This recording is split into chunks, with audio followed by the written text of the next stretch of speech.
台南市环保局大动员，各科室派出人员协助宣导倒粪扫爱挂水岸，随车前往各受运路线，总计有543条，动员847人次。伫全市37区稽查民众倒粪扫敢有挂水岸，一开始以劝导为主。自26日起，配合中央划出无挂水岸者一律开罚的政策，发现违规者随修正开罚，总计开出239件。环保局执行倒垃圾戴口罩的一个专案稽查，从5月24号到5月28号。那环保局动员了所有的人员去做线上的一个垃圾车的一个稽查。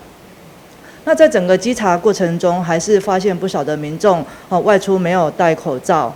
那中央的政策从5月26号开始，外出一定要全程戴口罩。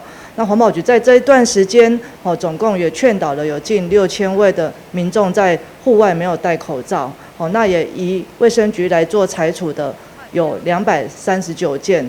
那在稽查的过程中，也发现很多的民众未注意到自己的安全，外出没有佩戴口罩。那在此呼吁我们所有的民众，外出一定要配合中央的政策，要佩戴口罩，避免我们清洁人员在第一线的时候有被感染的风险。根据统计，随着疫情紧张以及中央政策趋严，民众配合度明显增加。为第一天劝导2000多件，到第5天只剩179件。